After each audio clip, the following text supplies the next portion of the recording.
This time on Road and Race, I finish off the last of the repairs on my high mileage 5 Series.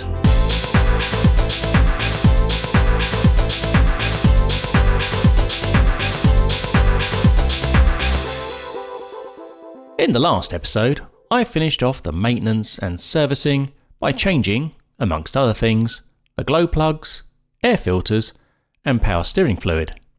In this video we've got 3 things to fix. The automatic gearbox doesn't seem to be getting up to temperature. The water pump has done over 130,000 miles, so it's probably worth changing that. And the rear washer jet doesn't seem to work.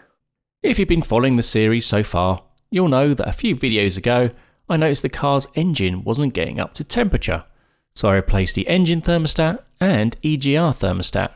That helped as engine temps went from 78 centigrade to 88 centigrade. A few people have left comments saying there is in fact a third thermostat, and that's in the gearbox heat exchanger. This controls when engine coolant is fed through the gearbox to keep it from overheating. This is a common fault with this car, and when it does fail, it causes 2 problems. The first is that when the thermostat fails, it fails open, which means coolant will always flow through the gearbox, meaning it never gets up to operating temperature, and this can reduce the life of the gearbox. The second problem is that the coolant is shared with the engine, and because it's now always flowing through the gearbox and the gearbox is cold, the engine doesn't always get up as warm as it should as well. Here you can see that after a long drive, the engine coolant temperature was at 86 degrees centigrade, but the gearbox was only at 57 centigrade, which is far too low. A new heat exchanger is about £90, so I've decided to change it. A massive thank you to those of you who made me aware of this. Apologies if I've missed anyone, but you know who you are. And whilst the water pump is currently working fine, it has done over 130,000 miles, and it's getting to the kind of age where it could develop problems. If it does break, then the car will overheat, and I'll be left broken down and stranded. So when it gets to this kind of age, there are 2 things that could go wrong with it. The plastic impeller could develop cracks and begin to break, and also the bearings that operate it could begin to wear and begin to seize. So as a bit of preventative maintenance, I think it's best we swap it out. As we need to drain the whole cooling system to replace the heat exchanger, it makes sense to replace the pump as well now too. I actually struggled to find these 2 parts in the usual places. Either they were out of stock or they were brands I'd never heard of. You can of course go to BMW for them, but you'll pay the price. BMW's gearbox heat exchanger is made by Bayer and costs £225. And they'll also charge you about the same for a new water pump. I did eventually find them at mixedgarage.com for under half the price. A heat exchanger by Bayer was £92 and a pump by FAI was £93. Mixed Garage have reached out to me and offered me a special discount code which will get you 10% off most items. I'll put it on the screen now, and I'll also put it in the description box.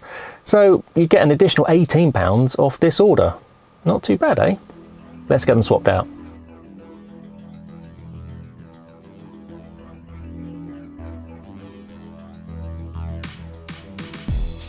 First up, we'll drain the coolant.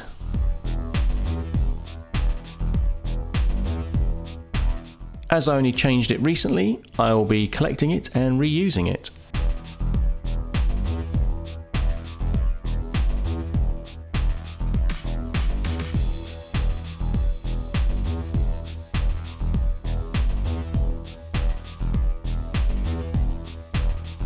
To remove the water pump, you need to remove the EGR cooler and the main engine thermostat.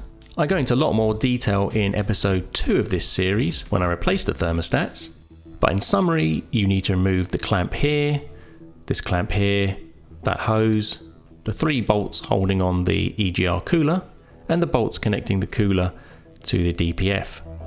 Now's the time to replace your engine belts if they look worn, but mine look in good condition, so I'll just be leaving them. Disconnect the belt from the water pump pulley.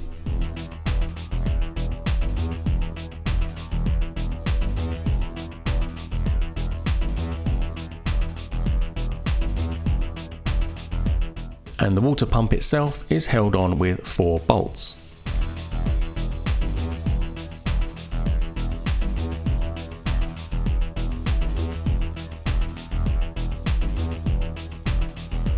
Here's the new water pump we'll be putting on the car. It handily comes with a new gasket. Here's the old water pump on the left compared to the new one on the right. As you can see, the newer one has a metal impeller, whilst the original has plastic. So whilst there was no problems with the original plastic one, it's just a bit more reassuring to have a stronger metal one going forwards. Let's just check how worn the bearings are in the original water pump. It shouldn't make any noise when you turn it, and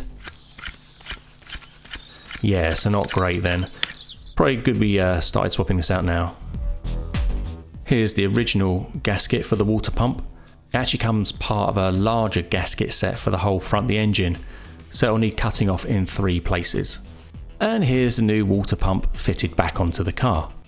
Putting everything back is just the reverse of how we took it apart. With that done, it's now time to tackle swapping out the heat exchanger.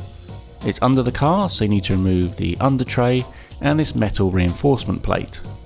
At first glance, it looks like it could be quite an easy part to swap out because it looks quite accessible, but it has its challenges. The problem is only 2 of the 4 hoses are easily accessible.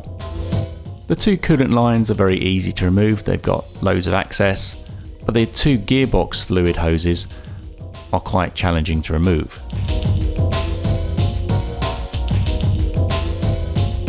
You can only get access to them from behind.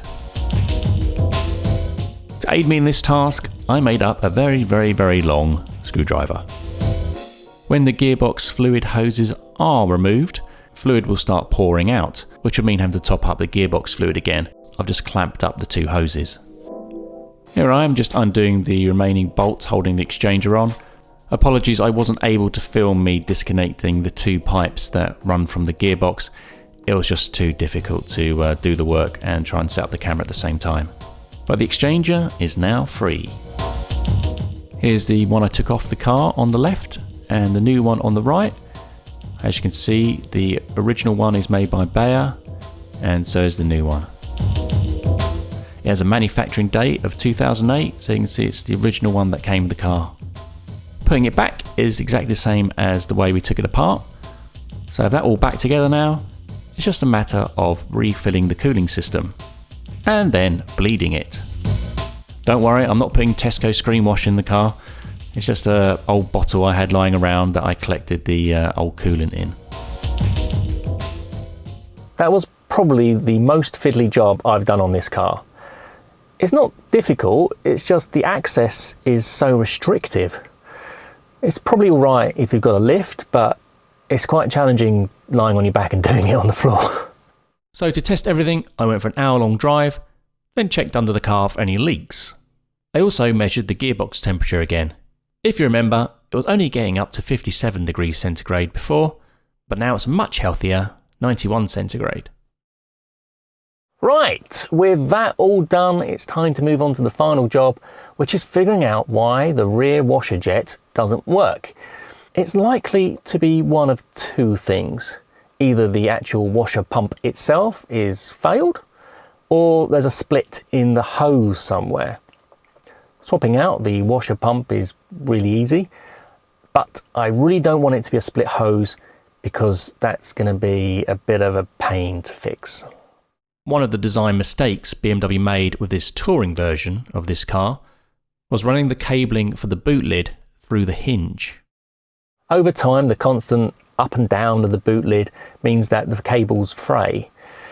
Repairing it means taking most of the boot lid apart, so I hope it's really not that. The good news is that when I push the stalk to activate the rear washer jet, I don't hear the pump make a sound, so it's pretty likely the pump has failed. BMW will charge you £50 for a new pump, but I picked one up for £9 on an auction site. The process for replacing it is very easy. Just get the passenger side wheel off and peel back the plastic liner. The rear pump is the one on the left, and you just need to disconnect the power cable and the washer pipe. Then it just pulls out. Again, apologies, I couldn't film this because when you remove the pump, washer fluid comes streaming out, so it's a job that needs doing quickly. Anyway, here's the new one fitted. So let's give that a test and see if it's worked. Well, I can hear the pump working, so that's good. Yes, it's working. I can see the washer fluid. But, that's not very much though. Oh no, there's a flood of fluid pouring out the side of the car, and here at the top too. Well, clearly there's some kind of hose problem. Hopefully it's nothing too serious. Maybe something's just come loose. Let's take the boot apart and see what's going on.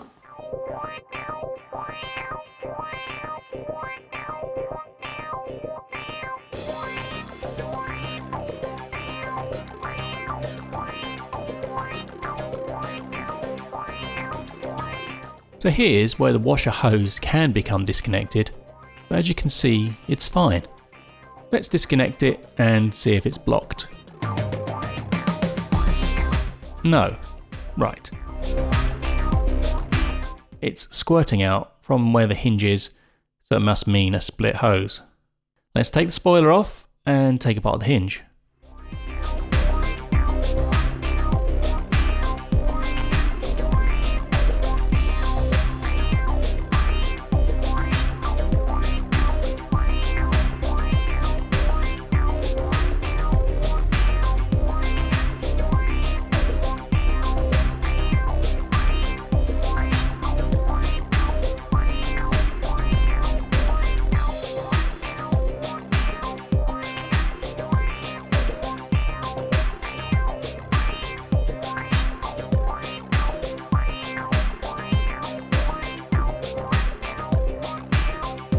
So there's our problem.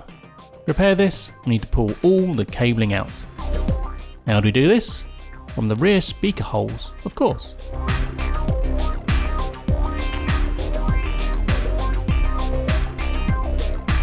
I'm attaching a drawstring to help pull it all back after.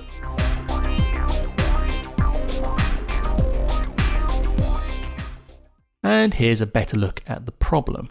Not only is the hose split, but this brown wire is too. This wire is the ground for the rear window demister, so clearly that's been broken as well this entire time. I guess because the rear wiper was broken for so long and the screen was always so dirty, I just never noticed. BMW will, handily, sell you a hose repair kit. It consists of 2 connector pipes and some heat shrink tubing. Whilst it's not expensive, I didn't want to hang around waiting for it to arrive, so I improvised. I already had a box of heat shrink, and I noticed that the tube from an old squirty bottle fitted great. So I inserted a piece of that, covered it with electrical tape, then heat shrunk it. Not too bad repair, I thought. Onto the brown wire, and I just got some mains wire and soldered it on to extend it. Covered it in heat shrink, then wrapped it to the existing black cable.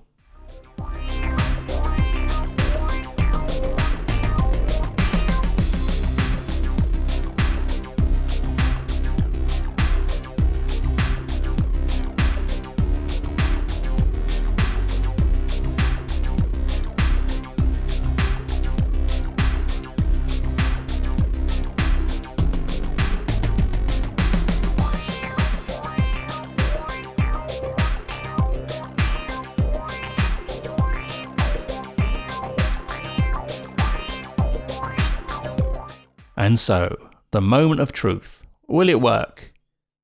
Yay! So that turned out to be a bigger job than I was first expecting. It wasn't too bad. It's just a bit awkward doing all the soldering in a cramped boot. What puzzles me though is how come there was a situation where both the pump was broken and the hose was split? How does that happen? I guess maybe the pump failed a while ago and they didn't bother fixing it, and then the hose split as well. Anyway, there we go. I'm glad it's all fixed now. And the rear demister now works too. So that's it, we're done. That's all the major items that I needed to repair or fix or swap out on this car. I mean, saying that, there's a few tiny little things left to do, like a bit of paint correction and figuring out why the auxiliary input on my stereo is terrible bass, but they're just small little minor details that you can probably live with or fix, at your leisure. Obviously, there's a lot of things I could proactively swap out, like the alternator or things like that.